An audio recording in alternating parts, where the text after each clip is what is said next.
மக்களின் உரிமைகள் பாதுகாக்கப்படும் வகையில் அரச சொத்துக்களை உள்ளடக்கி புதிய முதலீட்டு நிறுவனம் ஒன்று எதிர்காலத்தில் உருவாக்கப்படும் என்றும் அதற்காக புதிய சட்டங்கள் கொண்டுவர நடவடிக்கை எடுப்பதாகவும் ஜனாதிபதி ரணில் விக்ரமசிங்க தெரிவித்தார். அதன் ஊடாக சொத்துக்களை உருவாக்கும் புதிய முதலீடுகளை மேற்கொள்ளவும் முறையான ஓய்வூதிய திட்டமிடல் முறைமையை உருவாக்க முடியும் எனவும் ஜனாதிபதி குறிப்பிட்டார். சனச அமைப்புகளினூடாக முதியோர்களுக்கான புதிய ஓய்வூதிய காப்புறுதி திட்டத்தை அறிமுகப்படுத்தும் நிகழ்வு நேற்று முற்பகல் கொழும்பில் நடைபெற்றது. இந்த நிகழ்வில் கலந்து கொண்டு உரையாற்றும் போதே ஜனாதிபதி ரணில் விக்ரமசிங்க இந்த கருத்தை வெளியிட்டார். ஜனாதிபதி ரணில் விக்ரமசிங்கவினால் அடையாள ரீதியில் முதியோர் காப்புறுதிகள் வழங்கி வைக்கப்பட்டன. பொருளாதாரம் வீழ்ச்சியடைந்து ஸ்திரமற்ற நிலையில் இருந்த வேளையில் தான் நாட்டை பொறுப்பேற்று கடினமான முடிவுகளை எடுத்து நாட்டை மீட்டதாக கூறிய ஜனாதிபதி, மக்கள் பொறுமையாக செயல்பட்டிருக்காவிட்டால் இன்று பங்களாதேஷை போன்று எமது நாடும் மாறியிருக்கும் எனவும் குறிப்பிட்டார். மேலும் கருத்து தெரிவித்த ரணில் விக்ரமசிங்க 1977 பதவியேற்ற ஐக்கிய தேசிய கட்சி அரசாங்கம் இந்த நாட்டின் பொருளாதாரத்தை திறந்துவிட்டது.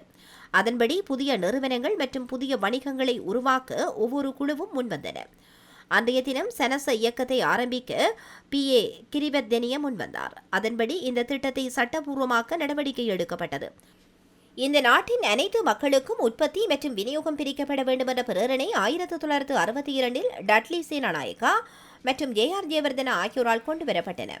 உரிமைகளை பகிர்ந்தளிப்பதற்கான முன்மொழிவாக இது அரசியலமைப்பிலும் சேர்க்கப்பட்டுள்ளது. அதன்படி சனச இயக்கங்கள் போன்ற அமைப்புகள் ஊக்குவிக்கப்பட்டன. இது இலங்கையின் பொருளாதாரத்திற்கும் பாரிய பங்களிப்பை வழங்கியுள்ளது. 20ஆம் நூற்றாண்டை விட 21ஆம் நூற்றாண்டில் மாற்றம் ஏற்பட்டது. சிறு தொழில்கள் உருவாக்கி பொருளாதாரம் வீழ்ச்சியடைந்தது. முச்சக்கர வண்டி தொழில் மற்றும் சுற்றுலாத்துறையுடன் தொடர்புடைய சிறு வணிகம் வேகமாக முன்னேறியது. ஆனால் 2022 இலங்கையின் பொருளாதாரம் வீழ்ச்சியடைந்தது. பொருளாதாரம் வீழ்ச்சியடைந்து நாடு ஸ்திரமற்ற நிலையில் இருந்த நேரத்தில் நான் நாட்டை பொறுப்பேற்றேன். அன்று மக்கள் பொறுமை காக்கவில்லை என்றால் இன்று இந்த நாட்டில் பெரும் அராஜகம் நிலை உருவாகியிருக்கும். மக்கள் வீதியில் இருந்து கொண்டு நாட்டை நிர்வகிக்க முயன்றால் இன்று பங்களாதேஷிற்கு நேர்ந்த கதி இலங்கைக்கும் ஏற்பட்டிருக்கும். நாட்டின் பொருளாதாரத்தை கட்டியெழுப்புவதில் கடினமான மற்றும் பிரபலமற்ற முடிவுகளை எடுக்க நேரிட்டது. சர்வதேச நாணய நிதியத்துடன் கலந்தாலோசித்து இந்த நாட்டின் பொருளாதாரத்தை கட்டியெழுப்ப தேவையான நடவடிக்கைகள் எடுக்கப்பட்டன. வாகனம், வீடு, நவீன மின்சாதனங்கள் வாங்குவது மக்களின் கவனமாக இருந்தது. நாம் கடினமான காலத்தை கடந்துவிட்டோம். பொருளாதாரம் தற்போது ஸ்திர நிலையை அடைந்துள்ளதால் மக்களின் கொள்வனவு செய்யும் சக்தியும் அதிகரித்துள்ளது. மக்களுக்கு காணி உரித்து வழங்கும் வேலை திட்டமும் ஆரம்பிக்கப்பட்டுள்ளது. இதன்படி இந்த நாட்டு மக்களின் காணி உரிமையை உறுதிப்படுத்தும் வகையில் முழு உரிமையுள்ள காணி உறுதிப்பத்திரங்களை வழங்குவதற்கு தீர்மானிக்கப்பட்டது. அதன்படி 20 லட்சம் காணி உறுதிப்பத்திரங்கள் இதன் மூலம் வழங்கப்படுகின்றன. கொழும்பு நகர அடுக்குமாடி குடியிருப்புகளில் வசிப்பவர்களுக்கு அவர்களின் வீட்டின் உரிமைகளை வழங்கும் திட்டத்தையும் ஆரம்பித்தோம். மலையக மக்களுக்கான தோட்ட கிராமங்களை உருவாக்கி ஒரு குடும்பத்திற்கு 7 பர்ச்சஸ் காணியை வழங்கவும் திட்டமிடப்பட்டுள்ளது. இந்த பொறிமுறையின்படி மக்களுக்கு உரிமைகள் வழங்கும் பணி வேகமாக நடைபெற்று வருகிறது.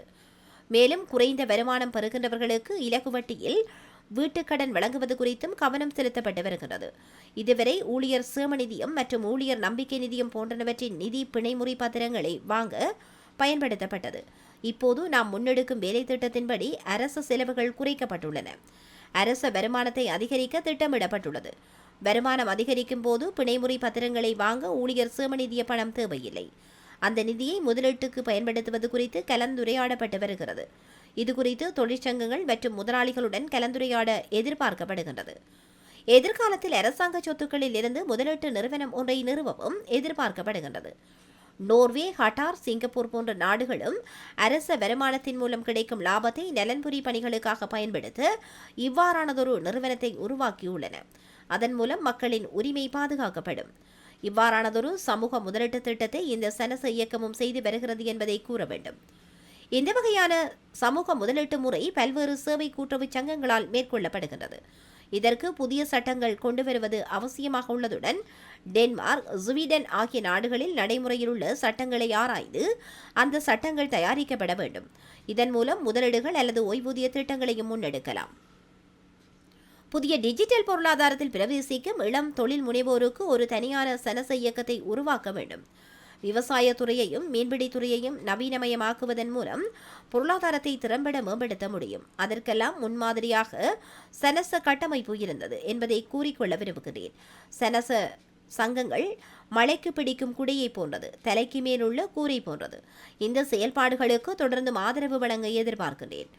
ராஜாங்க அமைச்சர்களான ரஞ்சித் சியாமலப்பட்டிய, லசந்த அழகியவென்ன, சனச ஆயுள் காப்புறுதி நிறுவனத்தின் பிரதம நிறைவேற்று அதிகாரி ஐவன் நிக்கலஸ் மற்றும் சனச இயக்கத்தின் அதிகாரிகள் குழுவினர் இந்த நிகழ்வில் கலந்து கொண்டனர்.